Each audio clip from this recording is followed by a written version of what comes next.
जब दुश्मन मुकाबला करने की हिम्मत ख़त्म हो जाए और वो दुश्मन ज़ातियात पर उतर जाए, तो समझ जाएं कि वो दुश्मन हार चुका है।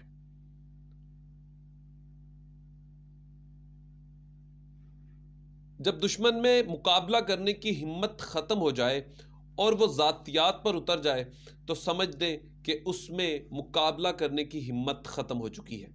खुदा के बेहतरीन नाम में आप सब देखने और सुनने वाले मेरे तमाम नाजरीन की सलामती हो।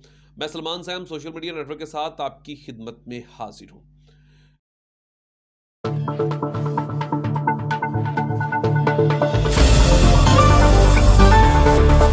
इस वक्त पीडीएम की तमाम जमातें और उनके हवारी जो उनको मदद फराहम कर रहे हैं, वो तकरीबन कोई भी इस वक्त इमरान खान से मुकाबला करने की हिम्मत में नहीं है। अब कोई भी इस वक्त सामने से इमरान खान साहब के वार नहीं कर सकता। सियासी अमल देखें या अवाम में जाकर उनकी मकबूलियत देख लें, हर महाज पे इमरान खान साहब ने बहुत बुरी शिकस्त दी है इन लोगों को। अब इमरान खान साहब का मुकाबला करना इनके लिए इतना ज़्यादा मुश्किल हो चुका है कि अब ये उनकी ज़ाती ज़िंदगी पर हमला करने पर शुरू हो चुके हैं। उनकी ज़ाती ज़िंदगी को डिस्टर्ब और उनका जिक्र करना शुरू कर दिया है।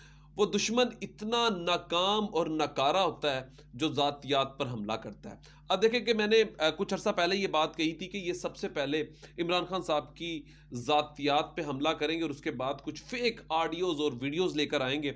लेकिन आज के दौर में इन तमाम चीज़ों को तैयार करना यकीन जाने कोई ज़्यादा मुश्किल काम नहीं है।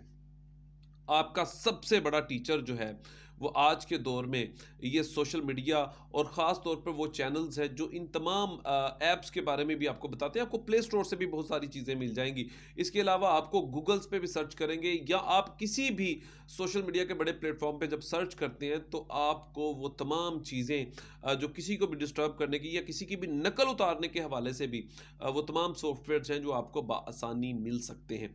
तो इसी तरीके से अब फेक ऑडियोज़ और फेक वीडियोज़ का दौर शुरू होने वाला है, जिसमें सबसे पहले तो इमरान खान साहब की एक मुबैना ऑडियो बनाई और उसको बहुत से मुख्तलिफ खातून के साथ जोड़ा गया। जब ज़ुबैर साहब की वीडियो वायरल हुई तो मैंने सबसे पहले वहाँ पे मज़म्मत भी की और सोशल मीडिया पे भी और अपने इस यूट्यूब चैनल के ज़रिए भी, अपनी वीडियो पैगाम में भी मैंने सबसे ज़्यादा तब जब पाकिस्तान तरीके इंसाफ के कुछ लोगों ने इसको प्रमोट किया तो मैंने सबसे ज़्यादा वहाँ पे उन पर तनकीद भी की थी।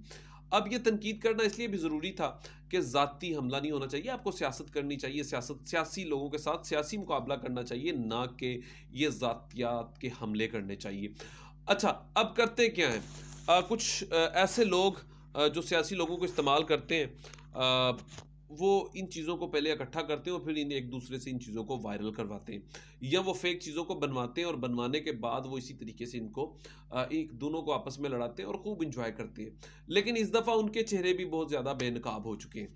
अब जब परवेज़ रशीद साहब की मुबैना वीडियो वायरल हुई तो तब भी मैंने सबसे ज़्यादा इसके ऊपर तनकीद की, और जब मरियम साहबा के साथ सोशल मीडिया पे नाज़ेबा अल्फाज इस्तेमाल किए गए तो इसके ऊपर भी मैंने सबसे ज़्यादा तनकीद की, क्योंकि सियासी लोगों को सियासी तरीके से मुकाबला करना चाहिए।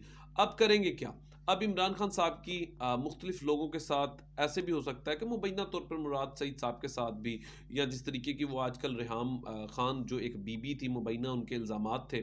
तो ये तमाम चीज़ें जो हैं वो अब फेक ऐप्स के ज़रिए बना के उसको सच साबित करने की कोशिश की जाएगी। लेकिन इमरान खान साहब के ज़ातियात पे जितने भी हमले किए जाते हैं वो सब के सब उनको मुंह के खानी पड़ती है। इमरान खान साहब की मकबूलियत इस कदर ज़्यादा हो चुकी है कि ये चाहे भी तो अगले 10 साल भी, मैं 5 साल नहीं कह रहा, मैं 10 साल कह रहा हूँ, और ये बड़े कम वक्त कह रहा हूँ, ये अगले 10 साल भी अब इमरान खान साहब का मुकाबला नहीं कर सकते।